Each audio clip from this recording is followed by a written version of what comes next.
les Gaulois sont en face d'un artiste musicien illettré qui ne peut pas rédiger une lettre en français. Faire batutu ba yebi gazane zoba. Même na batu ba supporta gaye azana zoba. Attends oza illettré. Ogoyi ko gonenzime la combo ba Gaulois te. Un vrai Gaulois il faut à la métisse. Il faut à la métisse ça ko za la posa mundo logo la ngala yote. Comment un artiste musicien zoba logo la faire azo abruti génération ba Gaulois. Maintenant s'il faut taper sur Google les Gaulois c'est lesquels? Décortiquer le mot Gaulois, faisons l'analogie du mot Gaulois. Vous comprenez que vous avez Gaulois, bino boza ba goro, boa ba goro, boza ba goro, ou ba goro, ba goro do. Azo tindara ti lelo batu ba fingaroga, batu lo ba lité nzala. Mutapa salia na matolo. Tango na mona ba lité ya nzala. Baza ba communiquer, baza batu nzala. Oyo azomona ke faut ya ko finga batu po entela pesa embongo. Fali agucholo mo azaka ka mutako soutenir. Tu ne peux pas t'échapper. Oyo ko ne pas baba zoba wana te ba humoriste te tigala la Fali et zala sikoyo moi droit. Puis on a aussi vu la présence de Ferrego là et hein? Parce que souvent ceux qui nous suivent, ils ne sont pas plus idiots que nous. Christelle Massouk, on a reçu ce logo, on ne fait pas tant que na ouverture. Ces stratégies que nous avons constatées au niveau du FESPAM, ce sont des stratégies forestières. C'est comme si elles sont entourées par des pêcheurs, des chasseurs. Raison pour laquelle mon début à FESPAM, mobilisation, ça a été communication, ça a été là. Ferrego est venu assister à une fête. Il n'est pas venu jouer un concert ni livrer un concert là où les gens payaient le billet. C'est de l'incompétence musicale, mon cher frère Christelle Massouk. Ne me parle pas de ce petit nom-là, Ferrinci Lapia. Étant donné qu'ils ont un leader illettré, raison pour laquelle même ceux qui sont intelligents sont embrassés, ils sont menacés par le côté illettérisme là. Quelle est la chanson que Frère Cher de Poule a déjà composée ou chantée qui a contribué à l'émergence mentale des Congolais? Tant aux heures vite Imanas, Frère c'est le premier musicien. Ayemba Nzembo en Afrique a sala erreur na chanson vite Imana. Basso basotaka ba murandako, ça c'est une erreur gravissime. C'est de l'idiotie musicale. Il n'a pas honoré les femmes. Mitolité misunga oyo ya Grace Mandela, la pétrolière. Oyo bake et y a une idéologie à sika donc. Soki papa to mama avali kopela awa na kati bakini komitungisa te ya kotinaka mbongo na kini kaka soki obengi na numéro oyo oza mobimba dekoyo na kini akozwa soin de santé gratuitement na clinique misunga batieli bino wifi ya opele surtout ke bazali na internet au début donc soki ndeko na yo avali kopela olingi oyeba état de santé na ye okoki kobenga ye sale kukuma ozwa ata interférence na nzela. Maman, bonne santé. Nakomi bien. Soki ndeko na yo azwi occasion ya kozwa baswin na mitolité misunga yebake kuna na ntongo oza mobimba na petit déjeuner mpe na pokwa yebake badive ezali mpe na pointe po okolia okondima te ke ozali na hôpital bazali na basale ya opération. Sans oublier test oculaire donc oza mobimba ke na mitole misunga ekosalaki misu na yo ezonga lokola na commencement na clinique misunga bazali mpe na dentiste minu ekozonga tumu na misunga batretaka mpe cataracte yebake okomona pepele ya mbetolo lokola kaka éclairage public ya New York. Misunga ta santé c'est ta vie. Alors la clinique misunga oyo ya Grace Mandela, la pétrolière. Est-ce que ezali ezate? Voilà, vous êtes nombreux, mesdames et messieurs, vous qui avez l'habitude de suivre Africa Unity Télévision, vous nous suivez sur Fimbu na Fimbu, Botika la connecté, parce que tout ça, à Brazzaville, comme on vous a toujours dit, les lopena donc Togobé Tama Solona invité Nabiso Pena Tosoana et Kitoko. Entre temps, on a salué Ken Piana Makizembe, Whisky Wishia, Balobi Place, vous allez vraiment, Bambo Tenabine Belé, Macron Gimbi, vous avez vraiment belé Botika la connecté. Voilà, le lot ça plaisir parce que tout ça est hérité de Neskens, avec lui ensemble, nous allons parler de l'actualité culturelle, de tout ce qui se passe à Brazzaville et de tout ce qui se dit d'ailleurs sur les réseaux sociaux. Bozo yo kama kabe belezolo mais boyo kama explication claire. Na bateau bazana kati à Brazzaville, na bateau bazo vivre na kati à Brazzaville, na bateau bazaki na kati événement wana. boyo kapena makambo lelo héritier de NSKS ko poata ko kapena makambo ebele entre temps botika la connecter. Merci beaucoup na partenaire nyonso, merci na Evry Babin, merci beaucoup na Al Home Boutique, merci na CI Industriel le PDG Christou. Donc botika la connecter tous an héritier awa to ko développer ne pena makambo ebele et c'est là que bino na côté la bino éclaircissement et quota lumière et quota et puis vérité nde yango ne kolobama awa na kati émission oyo. Le programme de la organisation FESPAM mais au bêta manakata Brazzaville. Tout le monde est artiste belé, outil libanda, bayoko bêta.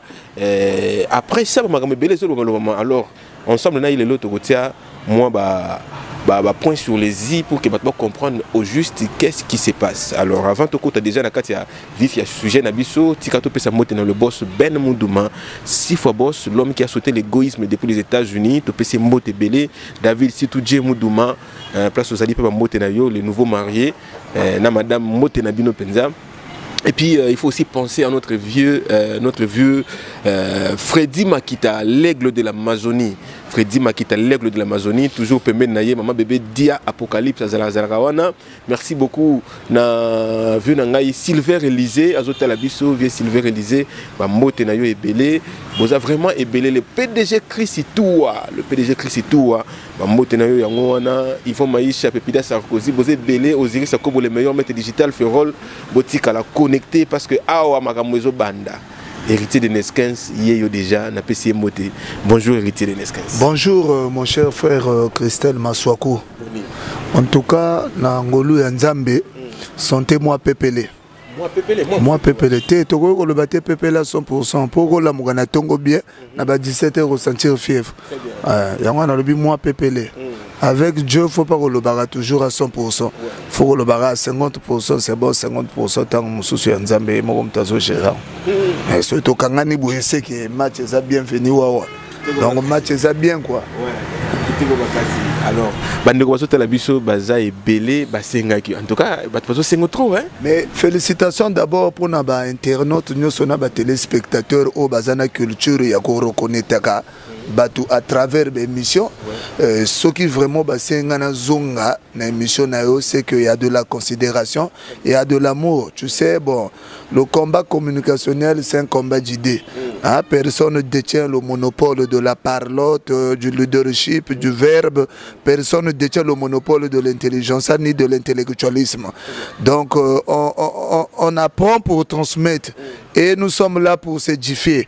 Parce que souvent, ceux qui nous suivent, ils ne sont pas plus idiots que nous. Mais ils sont plus intelligents que nous. Ils sont plus malins que nous. Ils sont plus rusés que nous. Donc, il faut que ça soit internaute. Moi, remercie-moi. Bisoto, on a posé héritier de NSKS. Donc, c'est pas facile. C'est pas facile. Héritier de NSKS, c'est votre communicant. Spirituellement, j'ai contourné le sommet de l'Himalaya pour s'aligner parmi les communicateurs du milieu culturel dans ce pays. Donc c'est pas facile. Ok. Voilà, merci beaucoup héritier. Avec lui nous allons parler de beaucoup de sujets autour de la culture. Déjà tout ça banango déjà tout côté parce que déjà magamozo ningana. Ah bon? Festival panafricain. Ils ont déjà na kati il y a buzz na kati Brazzaville. Alors déjà qu'est-ce que le festival panafricain te dit personnellement? Et le qu'est-ce que ça te dit personnellement? Bon, moi personnellement, c'est très important pour Nangaï. Pour Nangaï, c'est très important. Na bandipe pour Nabasusu, c'est vraiment très important. Et ali fait mon nene pour les musiciens au baouti tant musika, baouti boye, bamsuya braza pour ba koka ko sala ba démonstration na bango talent peu devant ba public. Et deuxièmement, et logoka peut-être na ko loba dans ce festival, il ne faut pas rater le début, dans le sens où tous ceux qui font partir de l'équipe, il a fait spam, il faut pas à la moi ma casse une mobilisation. Même sur le plan communicationnel, à niveau de la télé, il faut que les gens passent, c'est vraiment un message. Pour Batumisusu, Bakendeke Tongo, avec Lukambongo, à éviter que 15 heures, musiciens Robeta na Mayanga, musiciens Robeta na Gintele, mais message c'est vraiment ma capacité, comme d'habitude.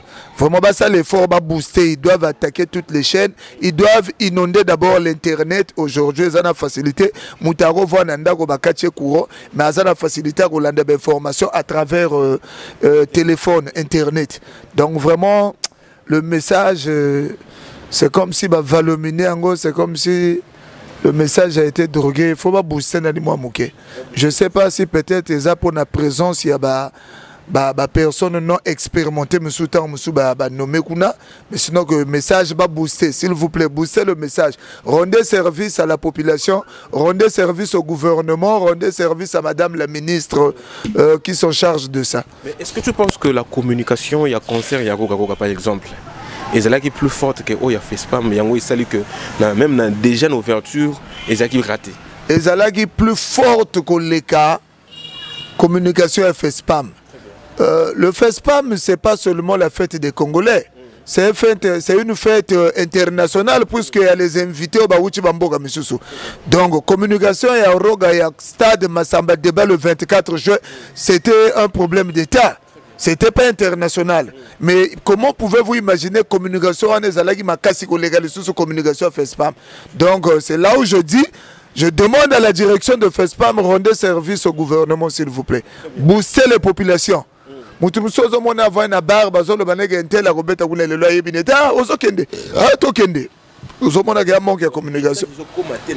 ils ont touché du doigté, message il faut que tu aies quoi, message il faut que tu aies un cerveau tikali.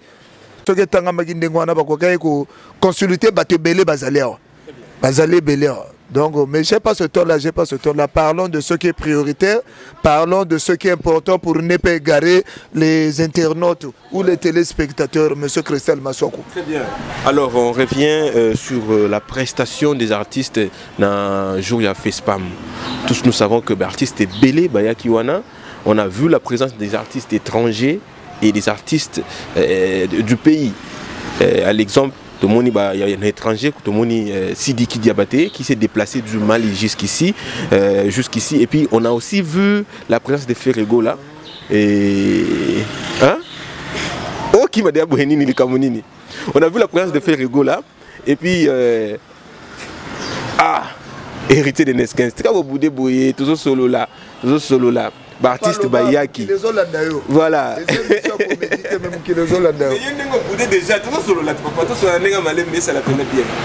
Alors, Ferrego la yaki na staff naye, artiste Awayamboka, tout le monde qui le Bantou de la capitale. Je parle du jour de l'ouverture. On a vu le Bantou de la capitale, Mbiaka musique Yakata le Congo. On a vu Tidiane Mario, on a vu Diesel Gucci, on a vu Roga le suprême Lampadaire. Le grand prêtre. L'héros national. Alors, on a qui prestation un premier jour. Et dans le stade, on a aussi remarqué la présence du président de la République. Le garant des institutions. Voilà. Le président Denis Sassou Nguesso. Voilà. Alors, tout d'abord, un grand remerciement au chef de l'État par rapport à cette initiative, puisque FESPAM est là qui m'a manqué. Mais étant donné que c'est quelqu'un aussi qui a fait la vie avant qu'il devienne président. Il a côtoyé la cité, il a fait beaucoup de choses dans sa vie. À travers même ses enfants, vous allez comprendre qu'il était proche aussi des populations très tôt, avant qu'il devienne président. C'est-à-dire proche des autres, des amis, des connaissances très tôt. Parce que Azam Moutote, Alexis Vine, quelque part, à Tambola na ba Wenze, ba Kafon Neno, Azana Bangandape, Oyoke, et à Tambola, à Kabola, moi, Kopo, na Baninga, raison pour laquelle a épaulé que fait spam. En tout cas, présence naïe d'abord, et ça tout bien, et ça tout bien. Mais erreur et outils peut-être à niveau et organisation fait spam en termes de la mobilisation. Nous devons respecter quelque part ces idées. L'idéal majeur, c'était de faire épouser l'idéologie culturelle du Mbongi. Donc, et Sengelagi Stadouana est à la plainte tout d'abord. Mais je pense que, à niveau organisation, ils n'ont pas rendu service au chef de l'État. Ils n'ont pas rendu service au chef de l'État.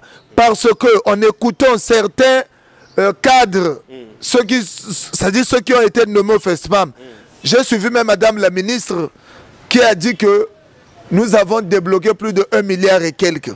Alors, plus de 1 milliard et quelques, fallait booster la communication. Donc, les moyens étaient à leur disposition. Les moyens étaient bel et bien présents, pas pour donner aux populations, c'est pas la politique, ça c'est une fête. Mais il fallait au moins injecter les moyens à travers la communication. La communication à balbutier, la communication à nager. Mais étant donné que c'est le président de la République, et les populations qui étaient sur place, Bamissou Basepelaki comme on président de la République. Christelle Massokou n'a pas pu logo moko moni FESPAM tango bato bakende gango net na ouverture. Batu nyo so bakende apona oketa la musicité. Batu musu bakende pour côté na histoire que il était dans le stade là où il y avait le président de la République avec des téléphones que nous avons actuellement qui sont poussés. Azo filmé à distance, Azo salaba image pour naïe, c'est un grand succès. Il y a un monaki président de la République dans un lobby qui a commis des populations même pas bakeba o bavanda musika lokwa bagin télé banganga lungolo ba misuba utaki banzela kinkala ba moni par rapport à heure déjà FESPAM mais banda qui en retard ba musicien ba bandi ko beta précisément à 20h. L'organisation, c'est ce que nous demandons, l'organisation. Il faut être prudent lorsque le chef de l'État se déplace pour na ayaka après sa message ouverture et FESPAM. Il faut être prudent, mon cher frère Christelle Massokou. Nous devrons aller dans la vérité. Pour ceux qui sont des véridiques, ça n'engage que le. Mais là, nous allons appliquer que de la véracité pour faire plaisir. Faire comprendre aux internautes ou aux téléspectateurs, oui, regardez les failles, regardez l'avantage, regardez ça. C'est comme ça. Leur n'est plus aux explications bêtes. Écoutez, les Nesquins, dans tu es en train de marteler sur la communication qui a été faible dans l'ouverture et FESPAM, disons, dans le déroulement de FESPAM, la communication est faible. Alors, à qui faisais-tu allusion parmi les communicateurs, en fait? Non, écoute, Christelle Massokou, moi je serai véridique, s'il vous plaît, par respect. Quand je parle de la communication à niveau FESPAM, mais à faible, je sais de quoi je suis en train de dire. Il faut qu'on reconnaisse actuellement le monde Internet et sa vitesse. C'est vrai, Internet est mais nous avons ceux qui font aussi la fierté des populations, du public, les TikTokers, les TikTokeuses. Mais quel est le TikToker ou la TikTokeuse qui a été invité à niveau FESPAM? Mais les TikTokers, les TikTokeuses, ce sont eux qui sont en train de booster actuellement l'image du pays, de la culture. Vous ne pouvez pas faire quelque chose sans appeler ces TikTokeuses ou ces TikTokers. Mais qu'est-ce qui fait la force actuellement? Nous sommes au 21e siècle. C'est un siècle, tout est cartésé. Il y a de l'émergence. Vous ne pouvez pas que ça là est loco. Bobenga ba TikToker, te ba TikTokers te. Na uchi ko lobano ezana mutu musu télé neza ya kokufa. Mazana portable, Android. Azo kota na internet, azo mona TikTokers moko boy azo booster, azo exciter batu. Bokende ouverture à FESPAM. Et ça la bien Christelle Massokou. Mais ce que tu as vérité, nous devons être dans la vérité afin que les choses puissent aller de l'avant. Il y a des chroniqueurs même qu'on a frustrés. Ils oublient que la frustration attire beaucoup de choses. La frustration, le mépris. La frustration attire le tribalisme. La frustration attire même la guerre. Ça peut attirer la guerre communicationnelle. Au président, il y a des journalistes, il y a des chroniqueurs, il y a des gens parce aux gens qui intelligent. Le Congo, c'est un pays cosmopolite. La force du Congolais, c'est ça. C'est un pays là où l'étranger a toutes les facilités, l'étranger est respecté. Par rapport à Nengeto vivre Namboko, par rapport à politique culturelle et Tambola Namboko. Vous prenez les autres, mais pendant ce temps que vous n'êtes pas plus compétent que Oyobino Botiki, moi je pense que c'est de la frustration et vous risquez d'attirer beaucoup de choses. Parce que ma propre frère Yamboga Nabino, le roi TikToker Bozu Bangote, à ce moment que je dirais que le FESPAM a raté son début. Moi, je suis clair et net. S'il faut aller dans un débat contradictoire, d'où chacun de nous ramènera sa veste intellectuelle et des arguments et de la culture générale, nous allons étaler tout. Ça, il faut être clair. Alors, vous ne rendez pas service même au ministre. Parce que madame la ministre, elle est née à Potopoto, grandie à Potopoto, elle connaît beaucoup des enjeux. Mais il faut l'aider en termes de stratégie. Ces stratégies que nous avons consacrées au niveau du FESPAM, ce sont des stratégies forestières. C'est comme si elle est entourée par des des chasseurs. Raison pour laquelle bon moni début à FESPAM mobilisation ça a été communication ça a été voilà FESPAM et Betami et Bandaki ouverture c'est le 15 juillet alors que le 24 juin ils allaient qui concert Yako à la stade Massamba Débat. Est-ce que tu penses que sur le plan communicationnel est-ce qu'il fallait bazoa stratégie à Roga pour la concert pour la communication, est-ce que tu penses que ça allait marcher? Ce qui est vrai, il faut reconnaître que communication à stade, il y a le 24 juin à Roga Roga. La communication actuelle, il y a l'ouverture, il y a FESPAM, c'est le jour et la nuit. Et à Roga Roga, c'est pas parce que il y avait un défi. Il n'a jamais eu de défi entre Roga et un musicien quelconque. Communication à Roga, Ezala qui est élevé. Pourquoi? Parce que lui-même, d'abord, Roga, c'est un stratège de la première seconde. Vous comprenez? Qu'est-ce qu'il fait? Il touche toute la population. Il touche les pauvres, les riches, les démunis à travers les TikTokers, les TikTokeuses, les journalistes. C'est ça qui a fait la force. Le lot faut que les chroniqueurs, il y a des missions internet, bazana vitesse que les chroniqueurs oh lelo bazo sala des missions. Parce que toi émission zo les gana 12 heures mutazana musala. Mais azana musala azana heure de pause, azana portable, azona émission muté internet. C'est là où fait la force de l'Internet et de Roga. Vous comprenez? Donc, le plus grand danger, il faut que un individu qui est Roga a sali concert et que Makasi, Batoubaï est belé. Mais combien de fois l'État, gouvernement a organisé? Donc, je ne dirais pas que c'est la faute au gouvernement, mais c'est la faute à ceux qui sont proches de la ministre. Ceux qui ont, c'est-à-dire que ceux qui sont en train de pilonner le FESPAM. Ça, il faut le dire, papa. Nous avons vu, mais c'est le sketch. Oh. Bon, mais c'est le sketch, je te dis. C'est le sketch. Il y a une prestation sur jour ouverture, parce que place où on a des photos, moins éclaircissement trop na batwazo la nabiso. Voilà, alors parlons maintenant d'un artiste au presta qui na jour ouverture.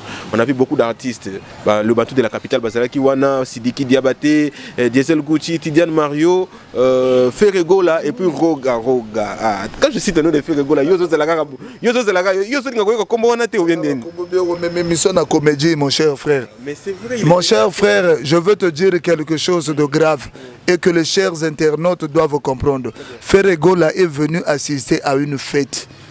Il n'est pas venu jouer un concert ni livrer un concert là où les gens payaient le billet. Il faut faire très attention. Il ne faut pas comparer les choses.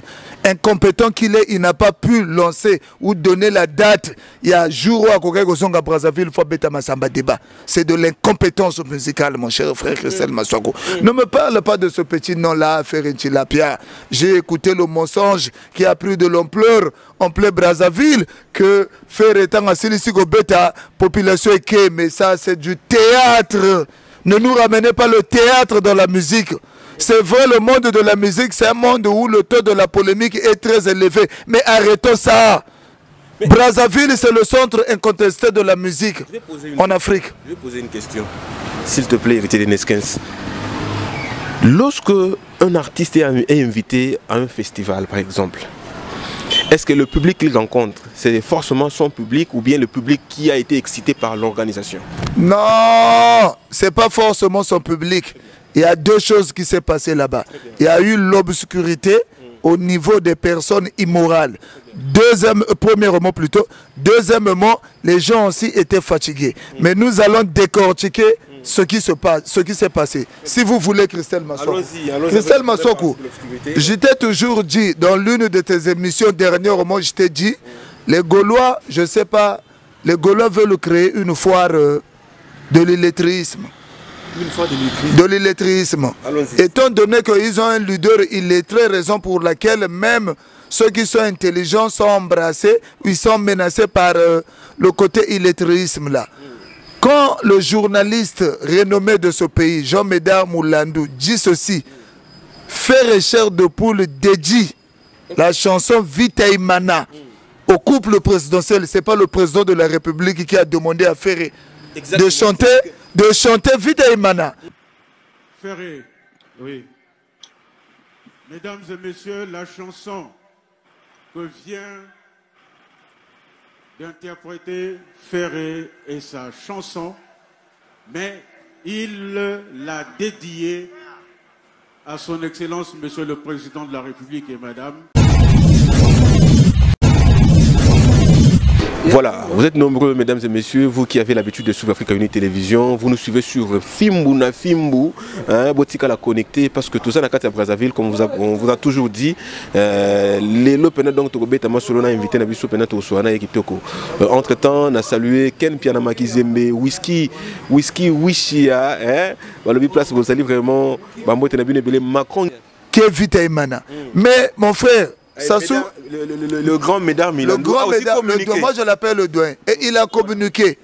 L'artiste musicien Frère et Chair de Poule va chanter la chanson de Vita Imana qu'il dédie au président de la République, parce que le président de la République était prêt pour partir. Et le président, on l'a fait comprendre, non mais il faut attendre, puisque c'est une chanson dédiée pour le couple. Bavandji, Bayogi Nzembo. Mais dis-moi, le président Sassou, c'est parmi les présidents les plus influents au monde. Très bien. Comprenez ce que je suis en train de dire. Quand on ne veut ou pas, c'est comme ça. Okay. Sassou, c'est quelqu'un qui a fait la vie. À Sala la cité, à Tambola na ba Wenze, à Mela na ba bar rebelle, ba Nino, ba baro toko benga ba café nono, ba bisike belé. Quelle est la chanson que Frère et Chair de Poule a déjà composée ou chantée qui a contribué à l'émergence mentale des Congolais? Nzembo ezate. Ezate. Sassou tangazana stade a lukanani ayoka ba nzembo ya bontu de la capitale. Soki ndenga vanda kiwana ba nzembo liboso ko luka yoka ezali net bakaji matala balingi ko bomanga mobesu ngana zaluna nu mwana e. Président Place azali soki ezana ba nzembo ko yoka ba Polo yaka tobongisa wana ba nzembo yako bina na bujone na e. Likambo nini Polo. Ozona nangai faut pas te kota na kati ya buzoba moko boye que ba yeza moko ba yena ba théorie moko à travers l'internet ba yolo baba makambo kilikili au président Sassou asengaki ayoka Vita Imana une chanson contradictoire tango zoka Vita Imana Frère c'est le premier musicien ayemba nzembo na Afrique asala erreur na chanson Vita Imana. Basoyo basotaka ba murandako, ça c'est une erreur gravissime. C'est de l'idiotie musicale. Il n'a pas honoré les femmes. Il n'a pas honoré les femmes. Au 21e siècle, nous devons dire de la vérité. Nous devons dire de la vérité. Qu'est-ce qu'il a dit de bon dans la chanson Wana? Pour le président Asenga Nzembo Nzembo Tenga Mayandengo Wana. Oso comprendre. Deuxième mot, le deuxième musicien Asalagu Tuerero Gaga na cadre dédicace, que son âme repose en paix. Madjilou système. Ola Loba bienvenue Feignon, la mairie de Potopoto, avec Loba la mère de Potopoto. Tu peux soga Loba maman et robota ngana yo, ou soga Loba maman oyo ya la mère oyo ya la mer Méditerranée. Donc les erreurs, mais c'est resté dans les annales musicales qu'il y a deux musiciens. Nagata banzemo na bango basala sketch. Wana faut ko lobela mais olingo lobelo gonini.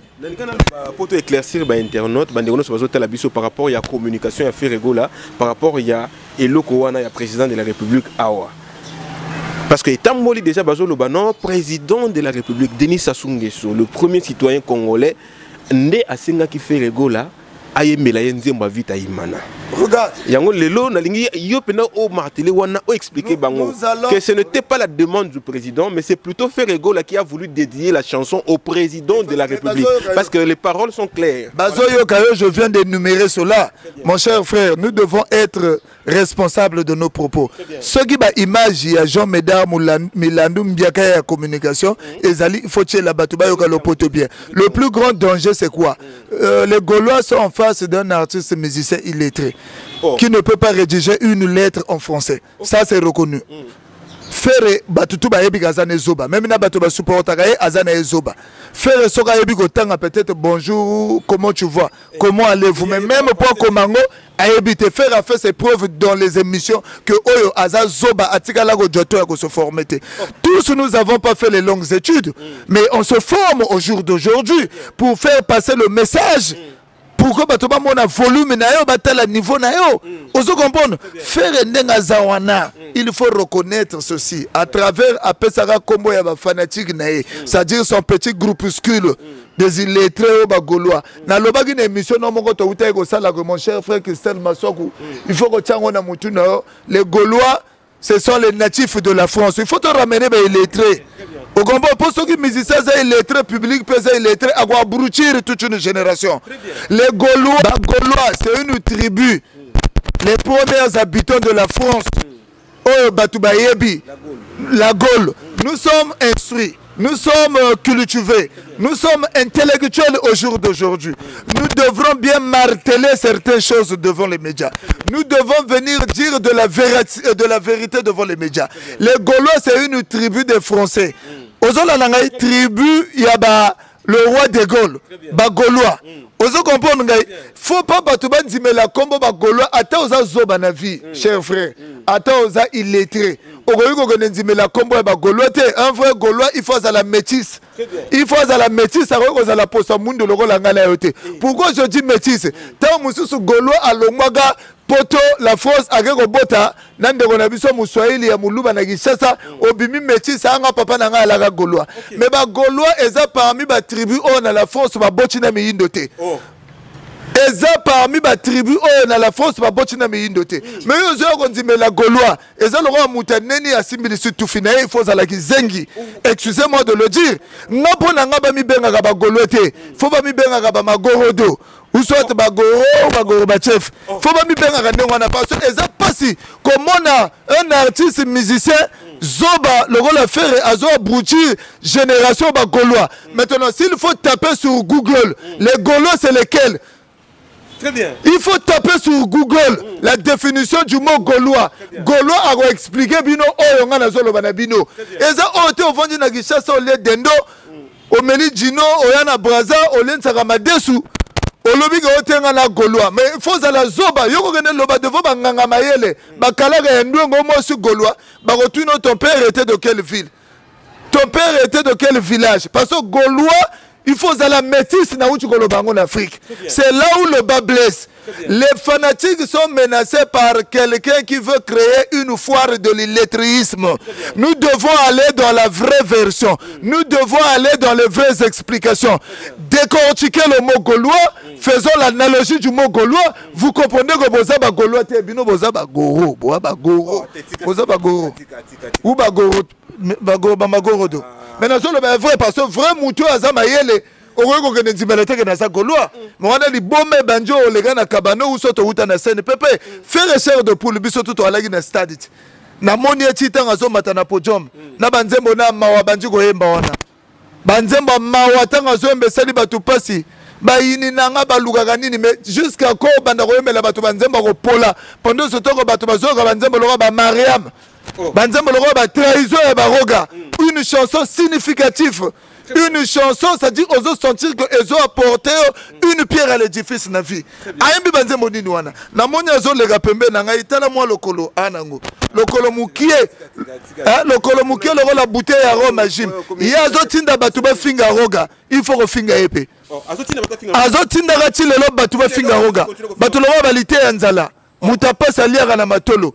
Azotinda bango ba finga roga il faut ko finga e ou faire abimina lokolo sapatu mukie lo bouteille ya Rome Jim na telie na nzoto bona lobi mutango azala kabwe ana le bogo moko munene tanga yo simba micro lo le bogo Martin Bakole et puis ko tela yebo na telie na loketo na se aimer so go faire na yemwani na selembau na selembau esalinga pasi tanga zo yemba boucherie tilapia faux musicien. Il n'est même pas naturel. Magamba okanga basuke seleka mobali foza la kana kwa folo ba fali. Mobali soko na libanji ozana libanji parce que libanji za nzambe. Jésus ti lelo batu ba yeba kata soka zalaka na libanji soka zalaka na suki. Omoni le météorologue Galilée, le météorologue scientifique Galilée disait ceci. L'être humain doit avoir une boussole. L'être humain doit avoir de la maîtrise en soi. Quand tu n'as pas la maîtrise et tu n'es pas sûr de toi, ça va te pousser à envoyer des gens d'aller invectiver au Finga Rabatou. Mon cher frère, nous avons connu des écrivains comme les Yassi Yamamuri. Yassi Yamamuri, un écrivain japonais qui disait ceci: dans la vie, quand tu es bon, tu es bon. Quand tu n'es pas bon, tu vas envoyer les gens de faire le mal aux autres. C'est ça la vie. Merci beaucoup, évitez de l'esquince. Je sens que nous sommes vraiment en train de décoller parce que il y a trop. Mais entre-temps, Tika, nous nous sur la vidéo moko sur lingi. Bien solo. Ah mais il faut à la vidéo mutu moko pas peser sur ka banyama mikeo. bako benda ba mabula wese na braza bakoma lelo ba communiquer. Voilà, mesdames et messieurs, nous allons suivre un extrait. Il y a un communicateur, il y a Ferrego là, par rapport il y a Stade Massamba Débat. Alors après tout on a Platon héritier de Neskens. Merci beaucoup Merlin. Ferrego na Massamba Débat, roga na Massamba Nzenga. Papa Sassou Nguesso alinga kende asengi babetela nzembo oya yela ki stade. Do fais pas métier salama ki ya yaki na yo kaka vita imana.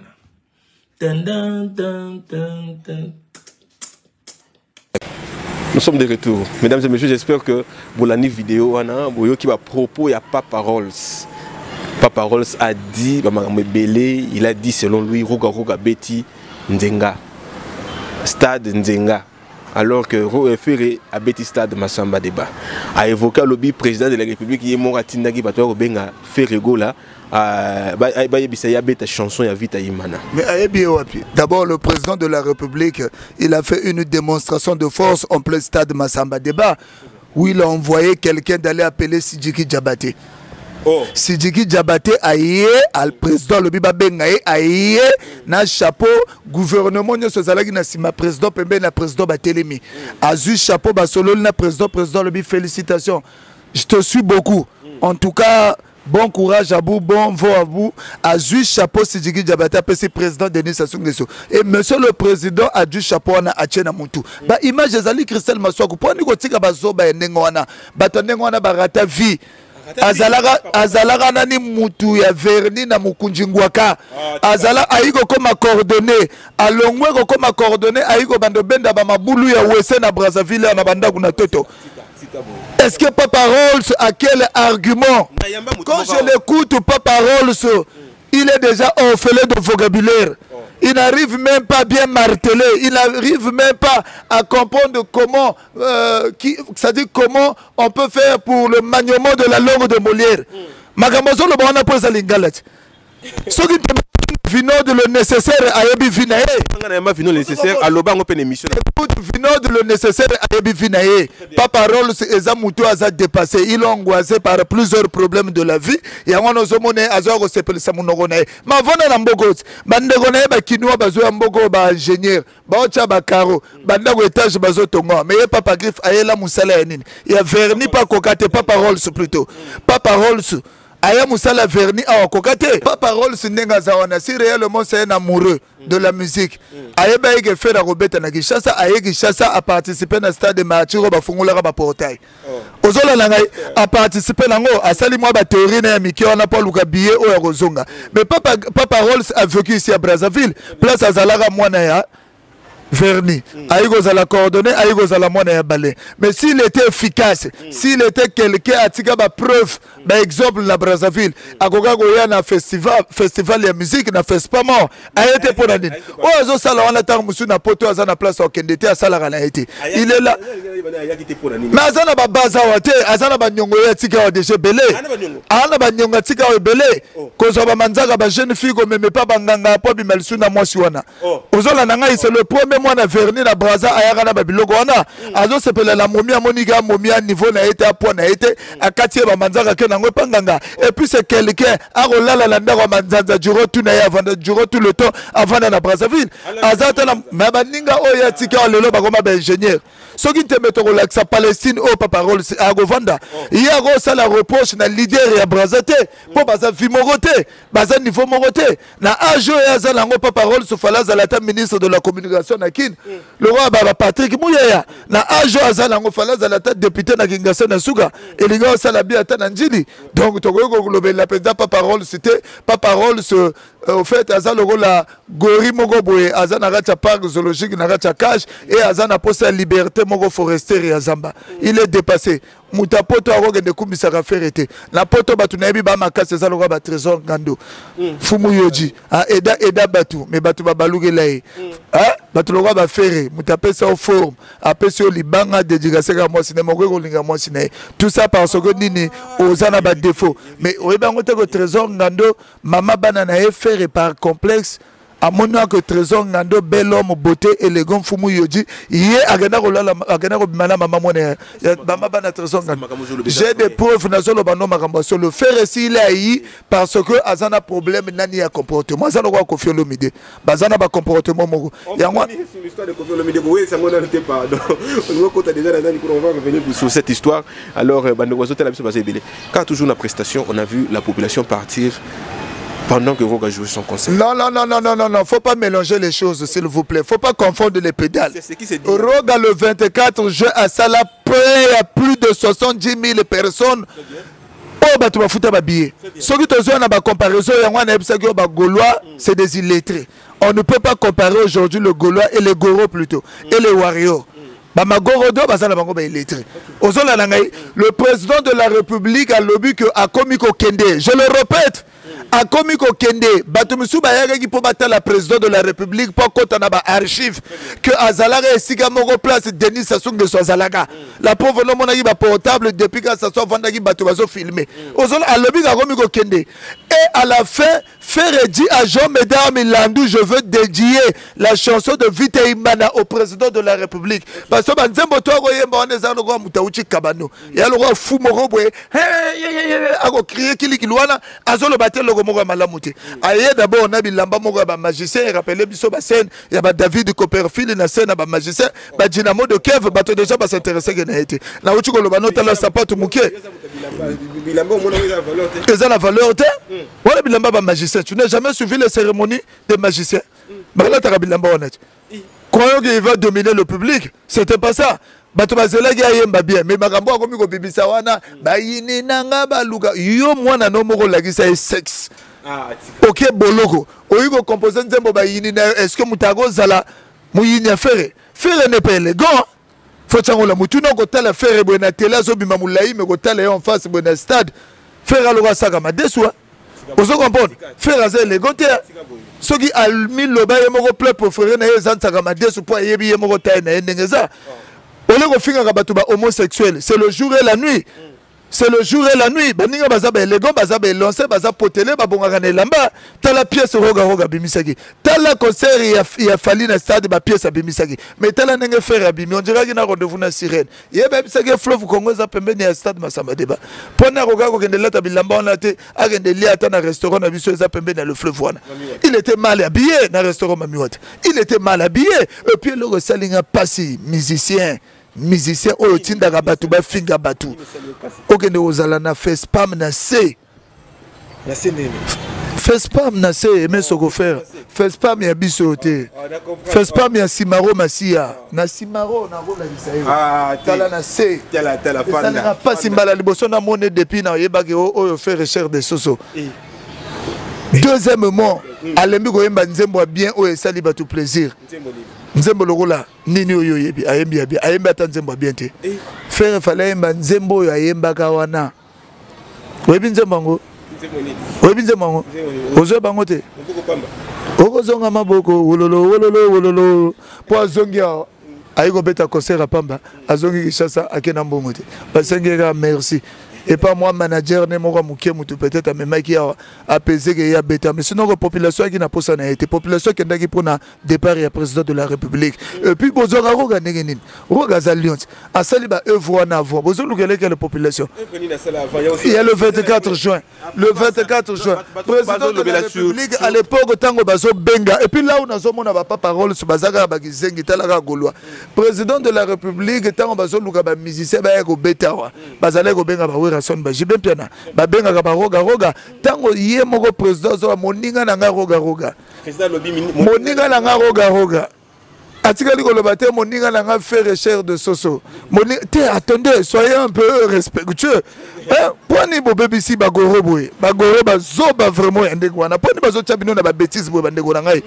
Même na bato to bagi moi mayele le fait que vous s'aligner pas faire mutu musicien aussi musique nezo simbate faire comme le rôle mbisi na racha aquarium azo bate so gazo captivité so gazo liberté wana nyo foko tala yango boko luka sika ko bimelo te faire petit banani bake banani d'abord bagi na stade wana bake voilà bon confondre batute organisation moko muké. Il y a eu deuxièmement un complot des gens qui sont nommés complet fait spam pour toute information. Deuxième complot est jaloux de Roga Roga, des gens qui ne supportent pas les œuvres de Roga. Héritier de Neskens, alors après stade Alphonse Massamba Deba, président Kéi, après tout le monde a une image, Fally Ipupa, na président, même nous. Non, il faut reconnaître que président Ayebi Kaka Fally, na niveau de musicien, Ayeba Kaka Misusu, Agoye ba ferrete. Agoye ba ferrete. La preuve, vous avez vu des vidéos. Fally Ipupa, l'aigle martial de l'Afrique. Akenego Beta na fête ya mwana ya président de la République. Ozola langai. Akenego Beta na fête ya mwana ya président de la République. Kokota na la preuve aye envers le couple Antoinette Sassou et président Denis Sassou Nguesso. Oyogi nenge président Zoloba. Oh allô Fally, tu es là? Ipupa. Ah bon, tu es Antoinette Sassou Fally mon fils, c'est ça qu'on appelle un leader au bazo reconnaître. Nenge président Yemoga Zalego Lobago moninga la ngai. Roga Roga, c'est ça, c'est pas un théâtre au moment d'un stade où le frère Jean Mesdames Milando Zolobako, je le frère de 17 chansons, mais Bazoba Batombo, au président de Bazoba, à Sengaginzembu. Différence, c'est un wana Bazoba Nabatamayele. Il était à Zanambongo Negene, à Tatonginda Gonaba piscine, intellectuel à Robangaïti. Pourquoi moi, la présidente de la République, c'est la Gachua Fally, alors qu'elle savait bien, il savait bien, en fait, la famille présidentielle, bien que non, pas mes alliés, il y aura un artiste qui va venir jouer, c'est faire réussir l'épaule. À cette occasion, on va profiter, à l'anniversaire, il y a un président, ma communion, ma fête, ma mariage, tout ça. Pourquoi on va faire la choix à Fally alors qu'il fait la zague derrière la carte à terrain? Pona Roga déjà, Roga avait un programme saturé. Roga ou t'as bêta déjà anniversaire, il y a maman Antoinette et à la guy honoration Mogoboye étatique. Par rapport à ses œuvres, par rapport à son talent. En tout cas, il faut qu'on reconnaisse que le logo Mogo Ferre n'a pas l'aura ou ya koki ko convaincre l'écolo. Aza na ngote. Aza vraiment na aura wanete. Ce qui va pona qui Fally na outé ko lobano na émission et les kaka. En RDC à l'heure où nous parlons, l'incarnation des enjeux musicaux c'est Fally Ipupa. En tout cas, Warrior, c'est le leader leader Mogo Bogar, élégant, habille bien, azoemba bien. Aux autres musiciens, ils studio, musiciens, ils concerté. Musiciens déjà na concert, na studio, so zoemba barumbo, batu bandimite, ou ils ont bêta maté, c'est na concert, batu pe barondima, logoté.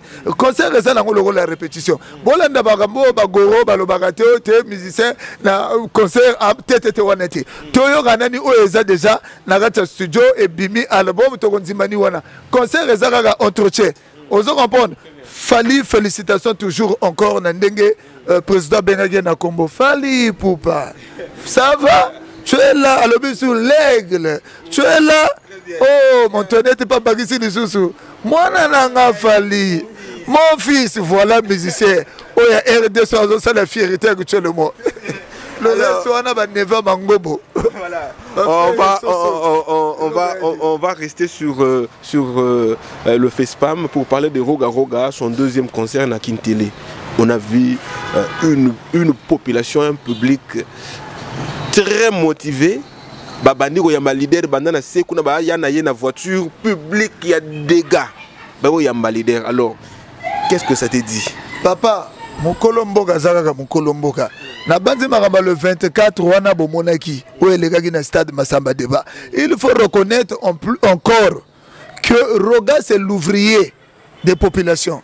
Roga c'est le menuisier de la population, c'est le maçon de la population, c'est l'électricien de la population. C'est normal. Bagandego yambaye na niveau anati na podium. Et il le fait pas ici à Salarango partout na Mali, Sénégal, Côte d'Ivoire. Roga c'est un artiste talentueux. Ba comparaison oyo Batu bazoya nango eza batu bazana ba argumenter. Ils sont pas argumentatifs. Roga c'est un artiste talentueux complet. Ozo comprendre aza moyembi, aza chanteur, aza pe moi directeur artistique mogoboy. Ayebi so ayebi makambutu. Roga kota na ba ingénieur te. Tuna ba na ba ingénieur nyoso bazana poto ba studio Roga kota. A kota na ba ingénieur te. Yemogo a imposé le bagay fo boy. Ne le comparez pas à un simple chanteur. Faire aza le roi Mosega ba sozonete ba bimisi ma bumute ba tie.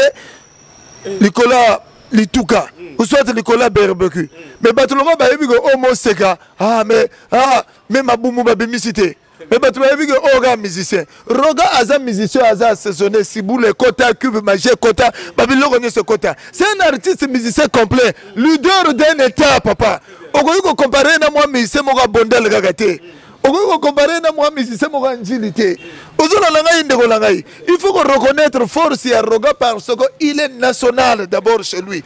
Quand on parle des artistes musiciens en Afrique centrale, Roga fait partir parmi les 5 parce que musicien na ba trophée. Un musicien qui ne reçoit jamais les trophées ne peut pas devenir un grand musicien. Comme Ferre n'a pas de trophée. Ferre azana ba trophée le rôle ba Rogate. Azana ba trophée le rôle ba Falité. Ça, il faut le reconnaître. Complexe, quand il y a Ferre Moutessa, la gaga, mon agote, Roga, Zapir, Fali. Non, c'est pas ça. Bazaba musicien, ba trophée. Bazaba musicien, ba na lignée internationale, ba musicien, bazana ba catégorie. Tous les ba chanteur rebelle en Brazzaville. Tous les gars, ils ont moi bien. Mais on a ba trophée, te abimagate. A comme ça, Brazzaville, on dirait mboga papa ne na maman ne batigelaye. Kokoriko pende à Brazzaville, sur la mugi na tongo. Kokoriko. Musicien, olo yamba muninga na ndagute. On a sa piscine, à tel abacar, à ma tapé à 2e niveau, à mon quand même catégorie au vivre, au préféré, organiser la mouniga l'hôtel. Zéla. Oh, mais moko hérité de Neskens. Voilà, vous êtes la biso, vous avez belé. Maman qui l'a d'imputo bilamba, c'est quoi? Déjà la carte à Brazzaville, c'est une condolence naïe. Parce que papa et moi, naïe, au Koufa, au Zalawana. Ouais. Ça, moi, tout sentir en déjà. Très bien. Alors, l'aigle de l'Amazonie, Freddy Makita, Mobile et maman bébé Dia. Apocalypse, vous allez vraiment la connecter, mais la maille à pio parce que toujours il y a des sujets zébélés to kende nango kaka. Avant de comme place au komiwana to kozongango. Mais aussi ça non makambo ele kaki ya kala comme ça to yana makambo sika. On est makambo sika. Alors on a makambo kala to ngi to loba par rapport ya après Bastad. Après le 2 stades le 24 juin, bien sûr. Après les 2 stades, to moni nangambwa kin Ferregola atali mosala oyo musique ndingwa salaki a pessier voiture. En fait ta fait go la ba pessi musique ndingu voiture. Ba yo bakisa bango suna biso munene pour na ba sapeur. Héritier de Neskens. Je suis dérangé à ton sujet. Batbazo benga bazo tunanga. Mais héritier de Neskens après le stade Massamba débat de Roga Roga. Qu'est-ce qu'il a eu? Bon, je veux te dire une chose. Christelle Massogo, héritier de Neskens, j'étais toujours dit c'est quelqu'un qui a le volume. Ce qui te regarde, mais s'il faut dégager l'énergie intellectuelle, j'ai ces compétences-là, j'ai ces vertus-là. Le petit musée Gindingu, on ne l'a pas rendu service. On ne l'a pas rendu service. On a service.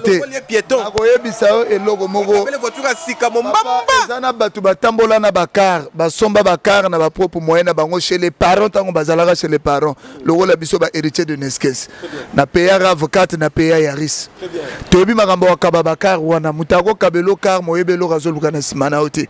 Pour ton information, petit musée Nzingu d'abord a permis ayebi ko kumbate yata vélo pédale a évité moto pas évité kavaki pas évité mutuni yo mona bakabolio car mais car wana démaragate. Car musique ndingu démarré. Musique Nzingu a fait sa biso ba image oyo penza démarrer car a salé à 20 mètres. Exacté. Musique Nzingu pona remema car il faut ata 5 coussins pour bima bien. Sinon pas au tiele ba coussin te petit musique Nzingu a tout abatu. Et puis musique Nzingu ozolo bawana promotion à salagi soki ya brasserie. Soki brasserie bazalaga vraiment reconnaissant fallait pas payer ça à 50 cases school. Pour que ne fongola tangandane na matonge. Ozola nangai Musique Nzingu tango bozoka ndeko pese car quel car moko zalaki nango na garage moko na njili bosoko liango bobogeli yango ebela mai epelaka te mwana batu banda bandi be mission car yango apelisaka ngo te ademaraka ngo te bozomona te que mais jusqu'à quand vous allez continuer de faire aboutir les gens boyebi be mission ezana batu balandaka ngo ba mayele te ba facile ya ko convaincre ezana batu misu ba mayele ayebi ko soko zolo ba ayebi ko zokosa ozola nangai. Il faut qu'on comprenne que Babylone misusu car nini bakoki ko pesa puis tant ozota la car ya rouge car non seulement les rouge marque ya kala plus de 12 ans Na garage à mettre Wallon Anjili. C'est celle qu'il a eu une voiture. Il a eu quoi? Qu'est-ce qu'il a eu? Une voiture. Ce qu'il fallait faire encore. Fallait pas louer mbongo akende nani go sali sa cimetière et moro papa Kouloutoune. Ozo on parle le moro que son âme repose en paix mais papa Kouloutoune ba famille moro. Papa Kouloutoune so reçu papa Mouzé après papa Nanyo est moro après papa Mouzé. Yo moro tala rata ya Mouzé te. Mouzé so agende go s'intéresser na faire yape pour na munoko. Munoko lora munoko reke. Ana facilité aller à même sans sardine à Kangi Bango ba continent. Ozola la ngai. Petu ana ba pesa écart penza. Wasi. Peut-être sur les démarrer car à toi beaucoup combatté. Na ba chroniqueur ba zo ko sala émission de banda bo télémaki. Ba continent na car mo ka vandi. Petu ana yé penza e bo me maté ya ko tout anan na braza. Tanga zo ko loba intel na ko tout anan. Mais on ira ya quitté, Na oyo sanina. Il fallait accompagner le leader. Mais tant que je billet zangaki. Pour on a un spectacle mon gars saluté. Et ça spectacle mon gars saluté. Musée que nous avons la rosala saper t'as accompagnateur à saper. Accompagnateur à saper. Yo so mon saper a l'autre des pantalons. À la petite des chemises à telle sous blousa. Azu sous toche à maman legina tchana kingo. On est à petit bazar animé par un esprit satanisme. Sera la mougina tongo faire à tinze kenego finger. Muto ebo le bater na vie et l'ora liboso weli sakeza ko finga. Il faut que tchango na mutu no.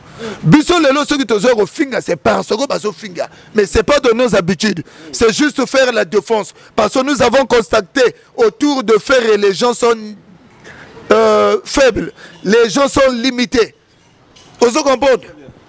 Il faut que yebe lo wana. Nana biso que musée va passer caro ezopela. Mécanicien que bongisa caro wana. Aza vient na biso umel na braza na pila. Maître Tidja, yem tago ko bongisa moteur wana. Ozolo na ngai. Yo moni musée na caro wana peli. Soke peli c'est que émission to sali mécanicien wana ba tieta musu mandogi na mutu sili sa caro braza comme le vérité. Mais sinon ko caro wana ezopela te. Azoera ko telema devant caro wana. Ozoya lisu be mission zo lisu na carte yaka ba comédien bazala ke pane ba force apère à saleté wana. Ba force apère mo bazala ka pembene ba force apère à saleté to tikali ko yebate na histoire ya makamba kini. Forme kini. Wana léopard te. Wana léopard à Vix. Et à Vix so ba bengi léopard. Vix wana tout là. Ape batikala ko nzimango te. Vix wana tout là confo goute zo emploi ko lega Vix wana ba force apero bazo lande bino moko boze lego ba to taille bo elanda moi mutu moko ndire abotama na mboka moko ba piki me ki comédien et loko na kosenga na faire recherche de soso acha ba moyen jeu muzake de kozwata brevet technique ya français il faut atinde na mo école moko ba former na français pour lobe a rose cop wana kosenga hérité de 15 yo makamozo loba n'a évité, voilà. On va parler du grand cadeau que Ferrego la saline à Bébé Braza, à artiste, à Loba qui a payé voiture, et puis à réaliser promesse na voiture et Routikin et Katisi Penda Awa na beach. Voiture et Katisi na beach et comme il y a na Katakin Awa, na Brazzaville plutôt. Christelle Maswaku, bisoto za bateau to vandipe moi mukenakin. To agi pena ba chéri na ba Kinimax wana pe et mo re salata et moi na hôtel to ebi chasse pe moi bien. Ozo comprendre ngai il faut que tchango na mutu na yo que mutu ko bango bazolo ba ke ba pesa ki wana pour ton information que mutu ko wana faut que tala yango bien. Soki bagi na souci moi na wana fallait ba pesa ngo fallait pas ça dit so bagi na souci moi na wana ba ko ka lukele ata terrain. Fallait pas louer à terrain. Donc on peut ça moi na wana mutuka kalaté. Mutuka wana déjà eza mutuka oyo Isaac Kaba prometa ki yemoko faire. Ketch wana. Wana ketch. Suzuki Vitara wana. Suzuki Vitara ya kaleleke pa batolé soki plus de 5 fois. Oh. Ya solo. T'as la volume ya peinture. Velours comme volume plutôt ya peinture comme le roi hamburger. Yobi niveau ba bamba ki peinture na mutuka wana. Mais moi na wana soki bagi na mbongo pese ba bombote. Soki bagi na mbongo pese ba chocolaté. Bosombeli ata taxi bula ke kotsaka mbongo. Vitara eza parmi ba voiture soki na ba garage nyoso na Brazza na Kinshasa, tale tondi na ba garage. Bongo pesa moi na Vitara boche longa faire pour ni imitara faire. Wana ezali faiblesse d'esprit parce que nous avons des sinistrés na Nord Kivu. Tozana bandeko na biso bazokufa na guerre à Nord Kivu. Faire l'or liboso lingaka sala fallait aluka ata plus de 100 sacs ya loso. Plus de 100 sacs ya madesu. Bagende ko pesa ba sinistrés na Nord Kivu. Baluka ata ba bâche bagende ko renforcer bandako ba sinistrés na Nord Kivu. Wana za ba imu. Fallait pas convaincre Brazzaville. Alegi na ba biloko wana te. Alegi na ba théâtre wana te. Aselangote, fallait a convaincu Brazzaville par les chansons, par le phallitisme. Azoyemba, le phallitisme a convaincu Brazzaville par le phallitisme. Avant les Warriors, c'est d'abord le phallitisme. Les Warriors, c'est après. S'il faut parloter, marteler bien les choses, c'est le phallitisme. Le phallitisme. Vous comprenez les amoureux de la bonne musique. Awa, tu as un rogaïste, les rogaïsmes. Vous comprenez? Il y a un gorote. Fallait n'a pas mené quelque chose ici. Fallait leur salaire à tango batuba koufara na drama 4 mars na pila a contribué pour na moi bakisi. Biloko musuba mise na kin basalate. Roga mutape son enveloppe asuga makasi. Na wego tanga kombo ate pota musuba tu mususo ndenge nini wana. Ozolo na ngai. Wana za ba sketch papa. Ozo voiture ba décorer ba repesa mwana muke sombele lupangu. C'est tout. Attends, nous ne sommes pas dans le pays de Tintin, l'époque de Tintin passée. Nous vivons au moins l'époque de Kiruku. Kiruku, moi, je Mazana Maye, le belé, je dis fait Batomikolo. Époque de Tintin, c'est le gars. Non, non, on dit, mais je vais saluer, on a besoin de nous. Tant papa, moi, on n'a pas mon araga, ce qui n'est pas. Quand on a une voiture, on a un belé, on a un Keba. Keba, on a un belé. Soto za ba mabogabe so batumsu bakababi so pe bakara to éviter to teka yango to ko pesa bambongo et pas ba orphelin po to bibi logo wana ndenge ya na sima eza GDG après comme ba mubenda ba nini ba biloko moko batuma se de la bango la wana te age Nord Kivu age pesa ba donkuna innocent mwana muke ay bolo ba le poto le roi professeur à université atonga bandako la ba Nord Kivu kuna ya ba sinistré batika ba biloko pambala pa mwana kishasa kutundeko na tambola na makolo cousin na yo. On pesa mutukar na Brazza po balobani Brazza nzima yo mutu a produisé na carrière musicale na ya liboso il est fait recherche de soso mutu a produisé général Dabira aute rozala na boloko na ba problème na bango na ndenge na bango atika la roya ta pesa Tomberger moko somila la mandarine Akima il a fait combien des années ça c'est un hypocrite un charlot au bois il sous te pas ça que boloko yeza Tintin musicien moko zawana pour na intérêt. Oui, on peut sa carrière pas moi na mukie d'abord aromé bango ne voiture ba pesa na moteur e bon mema musée ta ba pesa voiture eza na panne moteur déjà coula mais au moins musée ba relaxer ça la boy bazo ça na ba ventir moko hôtel na niveau qui car musée tambola raté na niveau Brazza pour hôtel la car pe yangote fallait pesa Mercedes banzimae hérité de Nesquez. Na pesi mote la vie na Vasco Mabiala zotala ngai depuis Canada. Vasco Mabiala combattu jamais abattu. Moi na Montréal, un intellectuel Vasco Mabiala na eba etongo. Basé aujourd'hui au Canada. Moutoumoko est très intellectuel, mais l'illettré a voulu utiliser son intelligence, son côté intellectuel pour un profit égoïste. Vasco Mabiala mbote yangwana tozo à Canada, to développer match ça pensa bien. Vasco Mabiala micha na mutu na yo. Il est traité tongi ndako na piscine. Ata sombi kari ya ndenge nini. Yo intellectuel ko banga ete pona suko ebiga azane gaga il était azane gaga le zongi sate azane gaga il était un illettré quelle que soit sa richesse il ne peut pas faire face à un intellectuel parce que ça na place moko ko suka un intellectuel à la facilité à salisi mutu ba nommer ou à sali 1 plus 1 est égal à 2 à zupembongo mbala moko. Merci beaucoup. Hérité de Nesquensio, en tout cas, alors nous allons changer de sujet pour parler du concert que Roga prépare à Pointe-Noire.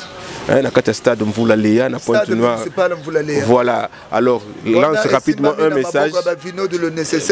C'est à vous de faire ce travail-là. Parce que Vinod de le nécessaire, c'est un chroniqueur très élevé qui fait la fierté des Congolais sur le plan international. Pointe-Noire appartient à vous, mon frère. C'est à vous maintenant. Bon, déjà, la mobilisation. Bissomogo sous-marin. et la communication, tous à Ponton un mois avant de travailler. Vous savez que l'équipe a organisé l'équipe Mongo et de Sauveur à Batoté. Batutu Bazama Kassi Mututu à se communiquer à Ndengenaye. Et ça, équipe Mongo Baza pragmatisme. Tous le 27 pour Nagoya Gobet dans le stade municipal et à Pointe-Noire pour savourer de la bonne visite avec le public de Pointe-Noire. En tout cas, Bana Ponton. Ndengera to Bisarabino. Batu Bagantsara Ponton et Zara Rapona Makwala. Ponton et Zara Rapona Makayabu. Ponton et Zara Rapona Badougou Dagabakosa. Pointe-Noire et Zana ba vrai artiste wana et Sengeli to Zalana Bango to partager combat musical Nabiso. En tout cas, Bana Ponton betuke na kukuiza. Betuke na kukuiza, betuke na kuiza na Pointe-Noire na kuisa le PHV. Vraiment na kui renforcer ba Daomeve. Mais betuke na kuiza ba pangi à Vincent, ça mou betu sepe là ensemble. Ça betu fêter ensemble parce que il y a aussi profit en même temps anniversaire il y a Extra Musica. À Kinshasa, nous avons l'homme qui a été menacé spirituellement lors de son concert du 25 décembre. Héritier Watanabe, Nichana Mutunayo, Ozandoi, Orotigalandoi. Mais je veux te dire une chose qu'il faut Kangayango. Héritier Watanabe date au Ponaraya le 25 décembre. Et Zalagi date mongo très glissante. Tu étais menacé spirituellement. Mvoulé Zalaga. Et puis Zalagi date mongo Batuba Bimarana Bana Poba Kendero Sepelisa Bana.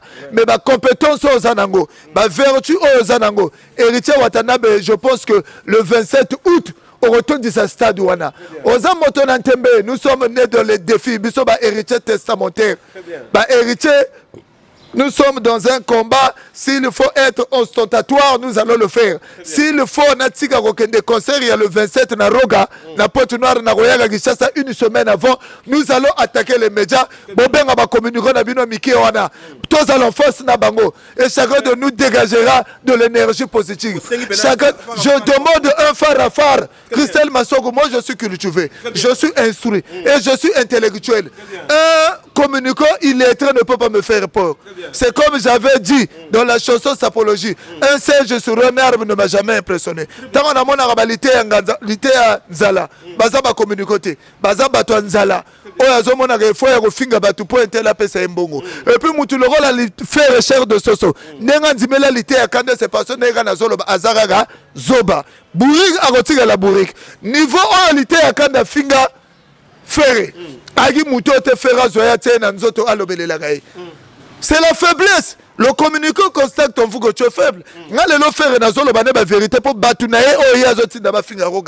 tu ne me verras jamais.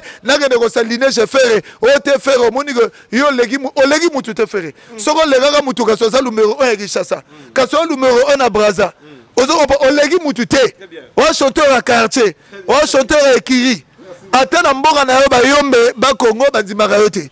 Eloko ka sala ofonso tonga ndaku mopekisa batu oyo ba na pasi na mboka ba kelala na ndaku wana. Ozona na héritier Watanabe, je serai là pour te soutenir. Oza vrai Joe, oza vrai chanteur. Tu as fait des défis graves. Au Salaba Magambebele, moi je viendrai à Kinshasa pour te soutenir. Voilà. Non seulement Rocho Mondoï. Merci beaucoup. Héritier de Nescans, nous allons changer de chapitre pour parler de la plainte contre Kofi de Brazza. Une plainte déposée par Kofi Olomide et ses avocats. Lelo Magamozo Kendenandenge Nango. Mais je suis très surpris. Moi j'ai été personnellement à Kata Parquet avec Kofi de Brazza, son avocat. Et on a aussi vu les avocats de Kofi Olomide. Les avocats, il y a Kofi Olomide, c'est la lettre, il y a une excuse comme pour dire que non, va reporter audience pour vendredi. Donc vendredi, lobby de la source. Mais qu'est-ce qui s'est dit là-bas? Ce qui s'est fait déjà, c'est que l'avocat, il y a Kofi Olomide, qui a déposé plainte. Quand on va déposer plainte, il fallait maintenant, le premier jour, pour que l'avocat, il y a Kofi de Brazza, la défense, la plaidoirie. Mais arrivé là-bas, l'avocat Kofi va présenter l'excuse comme pour dire que non, il va maîtriser un dossier bien pensé, il faut qu'il étudie sur le dossier pour que Bazonga lobby vendredi. Mais sur les réseaux sociaux, tout comme on a déjà, page Moussou publié que Kofi Olomide a gagné déjà procès, Kofi Olomide déjà a gagné, condamné Kofi de Brazza, tout ça. Je ne sais pas. étant analyste culturel, yo étant quelqu'un qui a vertu, qui permettre de dénicher il y a droit pour expliquer nini na bandeko yo Christelle Maswaku, moi j'ai pas fait le droit. Moi je suis économiste, j'ai fait des formations économiques pour y arriver un jour parce que j'en suis sûr que nous allons servir ce pays un jour, à part le milieu culturel. Christelle Maswaku, le droit est une vaste forêt. Vous comprenez? Moi je pense que les autorités étatiques compétentes, communicants culturels, il y a la nation, et avec le temps, ils ont des biens. Mais le problème, c'est que la population est en présence à Kofi Olomide dans Brazzaville. En tout cas, la population est en présence à Kofi Olomide dans Brazzaville. Soit disant, c'est lui l'ami des chefs au Congo-Brazzaville. C'est là où le public a dit, Betu Samunaku dans la justice, il faut présenter Betu Magouame Kota. C'est là où ça va changer de forme. Nous ne pouvons pas trahir ce pays. Au-delà de nos acquaintances, de nos divergences, moi, héritier de Neskens, j'ai l'esprit du pays. Étant donné que Kofi de Brazza fait partir des fruits de la nation et nous n'allons pas avaler ces bêtises-là. Je l'avais bel et bien dit.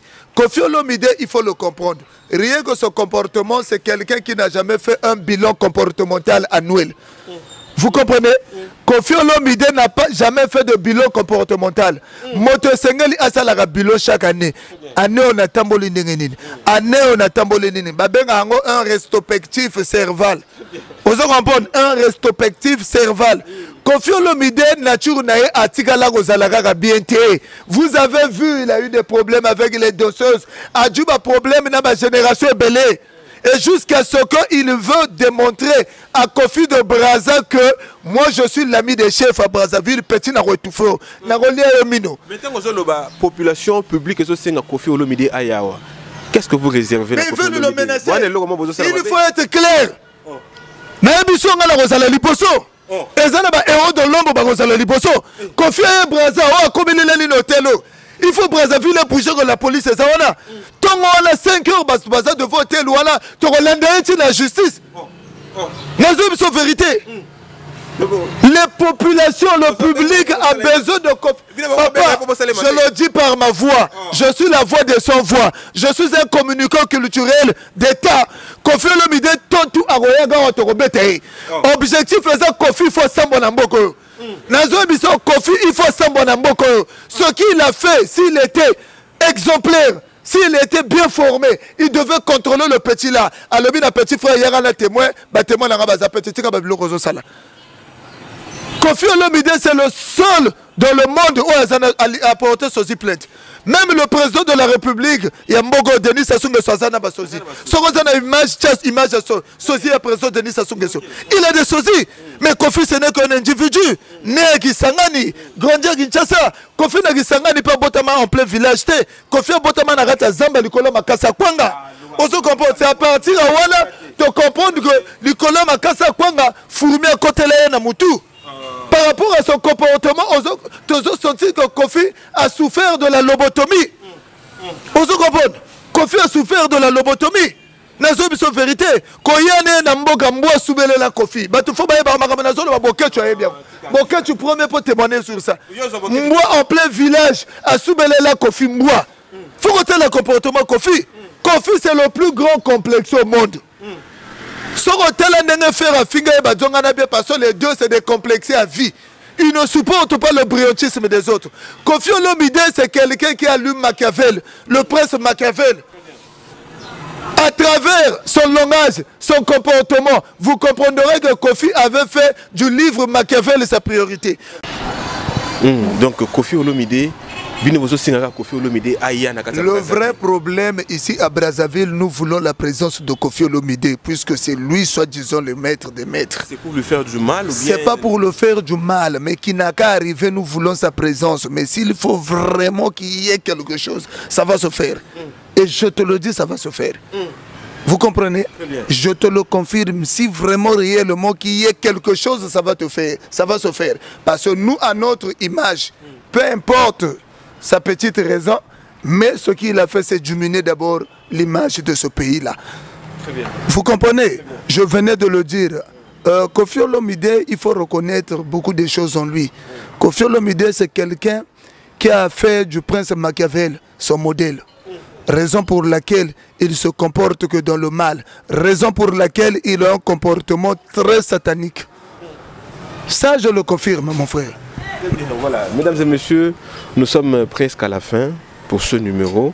Toujours qui t'a déjà qui négocié. Je sais que Batoazo Talabiso est belé, Bandekolabiso na kati à Londres, Baza est belé. Harold de Londres, Azo Talabiso, Harold de Londres, Harold de Londres, Armel Stone, Baza vraiment est belé. Freddy Makita, l'aigle de l'Amazonie. Nga pena na tout à tout le pétro na Freddy Makita, parce que na mona pena Makambu. Donc Harold de Londres, Yépe Kalaming était tout le monde à Maramune et ça la pena qui te remakasi. Voilà. Alors, toujours chuté, héritier de Neskens, Namokuse. Batouba retenir Nini par rapport à nous, il y a un concert, il y a fait spam, et Beta Magina Stade.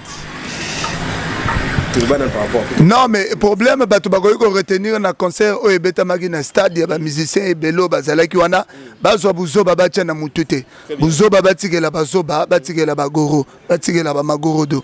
Vous comprenez? Bouzo Ba. Botike la bango parce que c'est des gens qui ne sont pas argumentatifs. Na habité bango baninga bamona kana misu mais bango bakoma komona na misape makolo. Donc différence c'est ça wana. Voilà. Alors tout le belassus na moko c'est ba retenir nini to moni photo au Ferrego lana Kevin Mwande, le président, les deux présidents que je salue d'ailleurs, ils ont préparé featuring moi et Makasi. Le président Kevin Mwande qui nous l'artiste Ferrego là, le président Ferrego là na Radisson Hotel. On va solo la makama featuring ba lobby featuring wane yinda mabe. Les gens n'ont pas besoin de ces featuring là. Ce sont des featuring stériles. Et puis ce que l'autre a fait, c'est dominer le pays. Au 1, je veux te dire une chose. Le nom que vous venez de citer, ceux qui mboient, ceux qui n'anouana. Vraiment, ça c'est dominer le pays. Pourquoi je le dis? Vous savez, Mboko yo, ezamboka ba kalaga ya ndwenga, ezamboka ba crâne. Zamboka ba frimaire, Zamboka ya bateau pe ba ebo lukambongo. Ce qu'il devrait faire, il fallait à recevoir. Musicien wana tilapia et pané nanda kune ata la Palestine, ata la piscine, ata la bakari ya solo, ata la pe bana so ba yaga vacances ba uchi poto. Ça dit oya sali wana ezali faiblesse moko très élevée et à la fin bazo lobelela ke baza ba yembi te. Soki bazala ki ba yembi solo kasi na minute oyo toko loba boye. Oyo toko loba boye na minute kasi banzembo na bango ezoyokana. Mais na minute batu bakangi ba kino wana eza ba fali, na minute batu bakangi ba braza oyo eza ba roga. Donc ba ki yembi bango bazolombo ba yembi. Na ebite soki ba koyemba nzembo ba orphelin, na ebite soki ba koyemba nzembo ba cannibale, na ebite soki ba koyemba nzembo ba nani. Bon, ce qui est vrai, tout ba legisa ki wana, soki possibilité zalaki fallait pas ça la publicité à Cube Magique ou fallait pas ça la publicité à Yahoo que pour n'avoir le bamamba kili a salité ba le biwana. Merci beaucoup. Oui, vous vendez dans filmer nos caméramans gutu azoga sur la kwanga. Voilà, merci beaucoup. Mesdames et messieurs, nous sommes arrivés à la fin de cette émission. Mais on ne peut pas se séparer comme ça sans que héritier après ça peut remerciement na bateau bazo soutenir rien à niveau poteau na niveau. Ce qui est vrai, il faut qu'on reconnaisse bateau quand même bazar. Gentil na émission na Christelle Maswako. J'en profite de saluer d'abord l'aigle de l'Amazonie. L'aigle ne vole jamais avec les hirondelles et les pigeons. L'aigle vole à seul. L'aigle de l'Amazonie, Freddy Makita, le cœur de ma Bébé Dia. Ça, il faut le reconnaître. Bébé Dia, Apocalypse, Basalamato. Moi, c'est un grand prêtre. Et j'en profite aussi de reconnaître Harold de Londres. Mon bel solo. Nazongi na Mopanzi, na Bosanité, Lucien Chikaya. Mwinda na Mwinda. Ça, c'est mon ami personnel, le millionnaire. Na ke à gauche. Na reconnaître sapeur haute, Ebipe, et à solo. Jokos Bilele na gacha Panama. Basalam à toi, Jokos Bilele. Conseil Yamba Moto. Basalam à toi, PDG Chris Itoa. L'homme qu'il fallait à la place des autres. Ah, Chris Itoa. Le PDG Chris Itoa. La CI industrielle, Al Home Boutique. Togo Makasi. Na hôtel Fepako. Le PDG Chris Itoa. Na Ponto la Belle. Je ne peux pas oublier mon ami Abel Daroué Moubamou. Le maître des enjeux du vestimentaire. En tout cas, napesi bino basala mato, napesi Osiris Akobe na Paris Mbote. Osiris Akobe le meilleur Chinarambo. et motema ya Loni Diamant na pesi bino bambote na pesi pe maître Ferrol digital Fiston Saïsaï sans oublier chancelier Bakala. Parmi ceux qui font ça bien à Magamba extra musique il a toujours chancelier Bakala na kena Australie au Bossanate na Bossani nani lisusu na Australie na Bossani Pulcheri Maungu Pulcheri Maungu vient na biso Bigasumu basalama trop Bigasumu basalama trop le grand producteur Pulcheri Maungu ya yo ngwana na zongi lisusu na l'aigle de l'Amazonie l'homme puissant Freddy Makita très fort yebisa Patumia Yomba Damien Gestar Damien Gestar basalama plateau Damien Gestar bana Bordeaux ya solo ba ba melara 20 moko naturel na Brazzaville na Pesimbote en tout cas na général Jean-François Ndengue Jean Bonard Moussoja basalam la binongwana. Merci beaucoup, mesdames et messieurs. De mon côté, je tiens à saluer mon vieux Sylvain Élysée. Il faut passer le mot. Mais attends, Sylvain Élysée, c'est parmi les gens qui ont commencé à soutenir l'émission dès la première seconde. Ceux qui ont passé MBOTT, attends, on a une hypocrisie. Sylvain Élysée, ma bonne guérison. Dieu d'Abraham à Rosala. En cas Diane, maman Andris Manana, Mote Nayo Pende Belo Zalazalakawana, Osiris Akobo le meilleur. China Rambo, Maître Digital Ferrol, Yvon Maïcha, Pépida Sarkozy, Yann Moli, Pépida Sarkozy, mon président. Là, on défait 60 000. Pépida Sarkozy, t'es calaté, ils ont foutu là-bas. Pépida Sarkozy, mon président.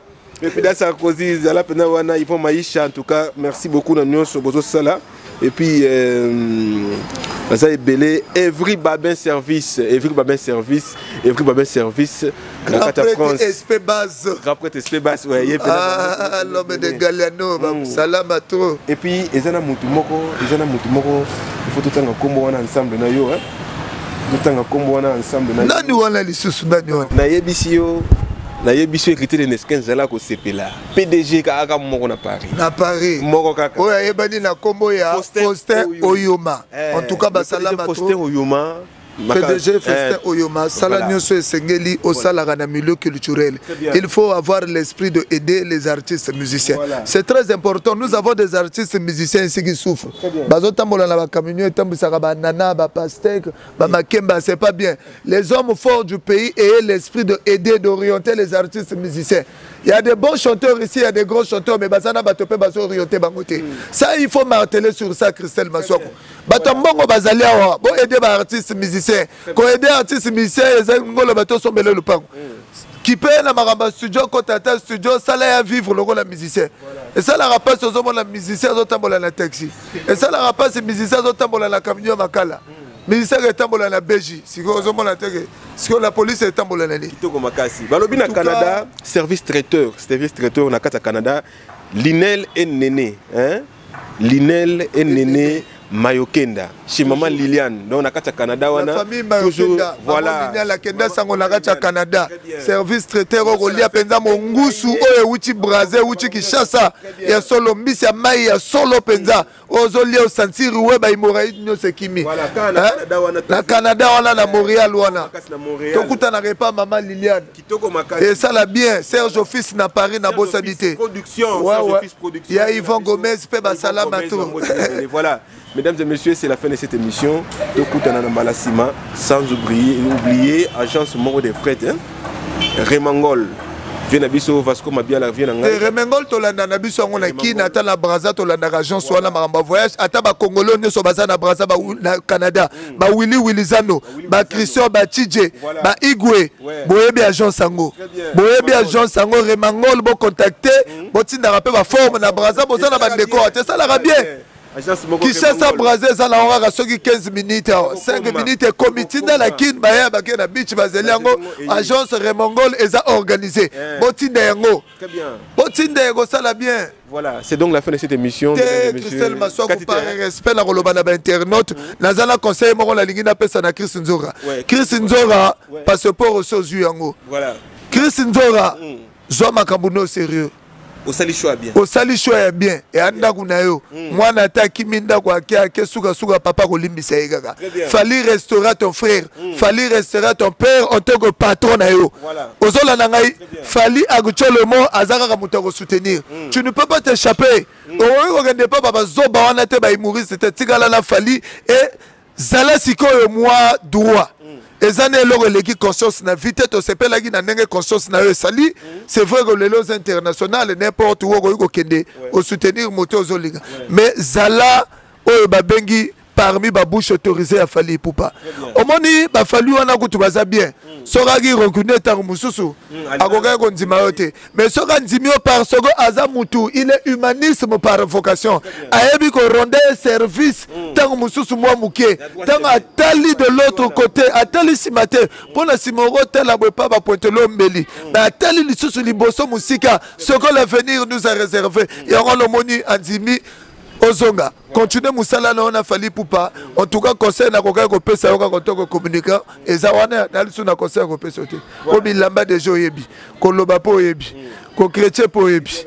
Leader américain. Donc, merci beaucoup. Mesdames et messieurs, restez connectés sur Fimbouna Fimbu Télévision, sur Africa Uni Télévision, pour que vous ne manquiez pas les informations surtout de Brazzaville.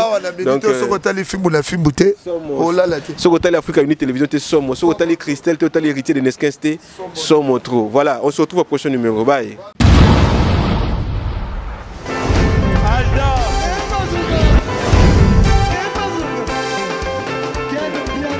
Papson Mapungi, le monde qui est bien. Ailleurs, il y a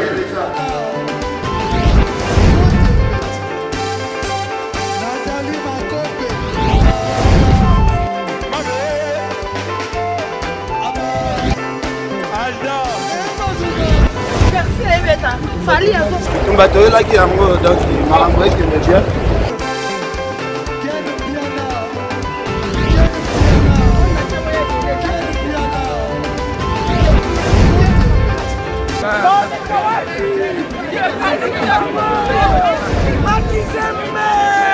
Ah bon? J'ai des lignes mon conduit. Ouais. Ah, ouais. This is London. This is London City.